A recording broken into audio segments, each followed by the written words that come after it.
Hello,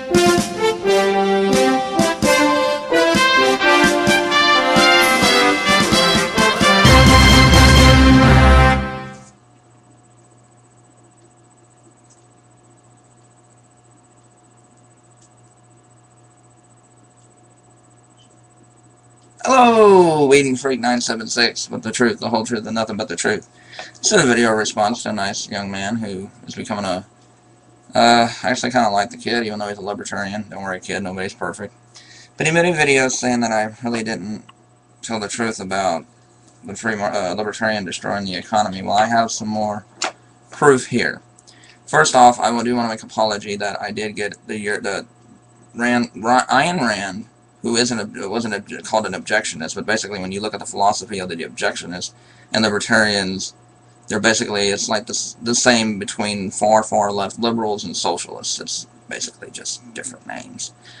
And even Ron Paul and other great libertarians have wanted, and I'm not a big fan of Ron Paul, but they want her put in as a libertarian. Anyway, Ayn Rand was not there when Alan Greenspan was made chairman, because obviously she died in 1982.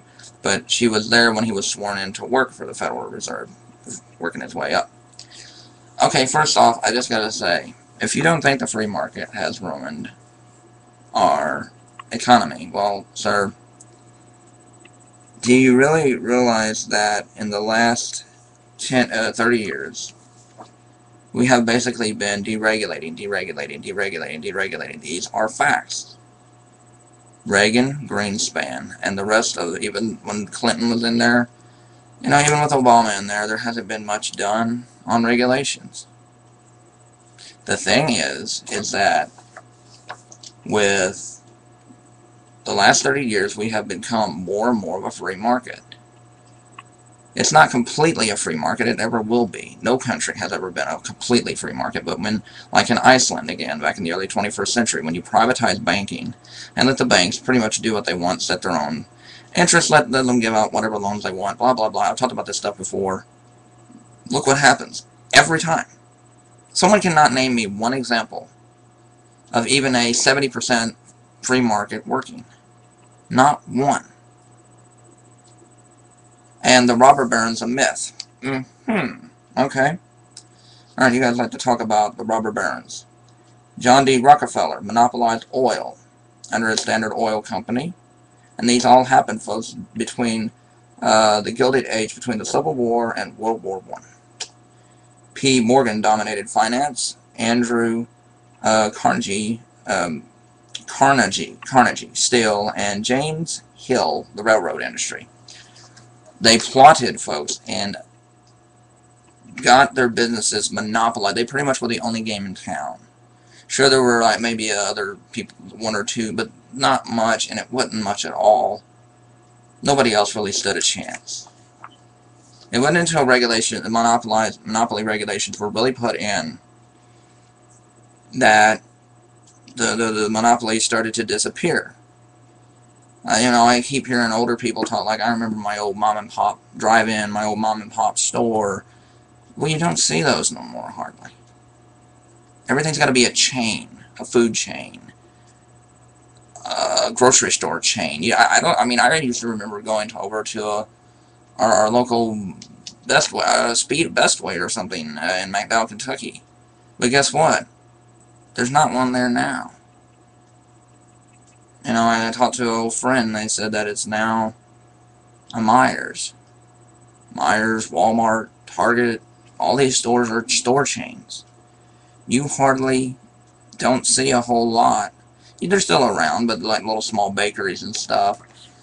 But it's harder to get a mom-and-pop store to keep it open and keep it going because of the big corporations.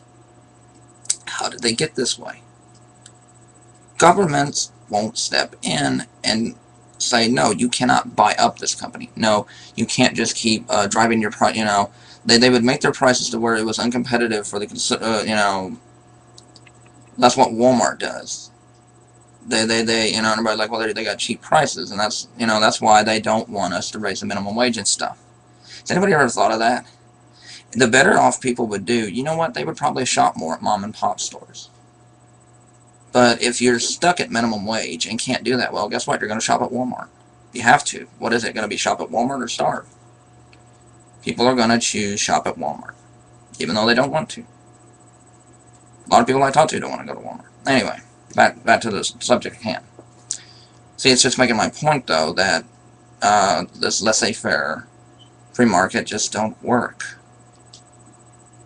It's not the principle necessarily as it is the fact that the corporations and them just run wild. Because again, I keep bringing up, and nobody won't talk about this, why is North Dakota in a surplus? A state-owned government investment bank. I keep bringing that up, and everybody runs for the hills when I mention that. That's a socialist ideal. Not a libertarian ideal, a socialist ideal. So, when I hear people go, well, socialism is communism. No, that was National Socialism. There's all different types of socialism, including cynicism, cynical socialism, anarchy socialism. There's different types of socialism. I'll name more in a video response. My last one I'm going to do to secular numinous.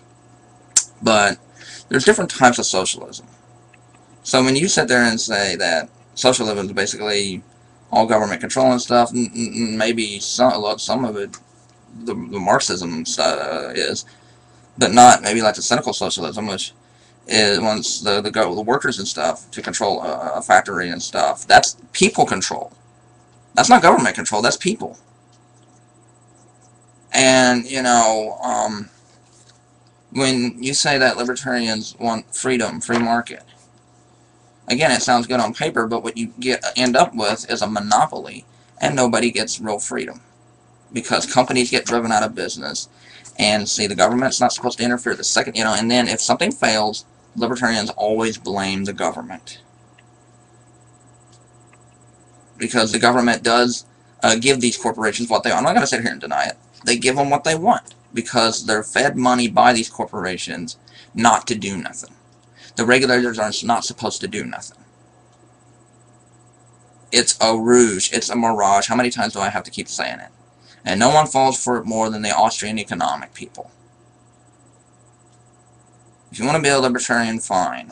But the thing is, you just got to look at history. I mean, look it up. I got the proof right here. But if you want more proof, just look it up. The history of the monopolies and everything. I'm not saying you're dumb or no. I'm not going to say that. I think you don't like government intervention because you've seen government work with corporations to do nothing and stuff. But see, you don't understand. I mean, I think you're not reading between the lines there. Because governments are kind of greedy. And you know what? In a good way. They want to make money, just like in North Dakota. So instead of giving, it was a pay for money bank, which the bank just kept keeping the money and everything. North Dakota's bank was an investment bank that would take the money, invest it into the state, and bring the money back into the people and bring it out and give it to the people. And guess what? To the programs and stuff that were needed, they ended up in a surplus.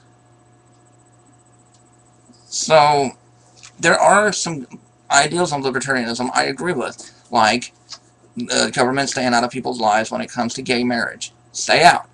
Or, I think pot should be legalized for medical reasons. And I think prostitution is a joke. I'm not for it, but guess what? To put a woman in jail for one night when we could be putting dangerous drug dealers and killers and stuff in jail, that's a joke. But as far as the free market goes, when it comes to no regulations and stuff, I'm sorry, it's wrong. W-R-O-N-G, wrong. Because every time Iceland, even Sweden, when they went through their laissez-faire phase back in the early 90s, it almost destroyed the Sweden economy. They had to start from scratch again. Okay? And I'm not being mean, I'm not being rude. Just telling the truth.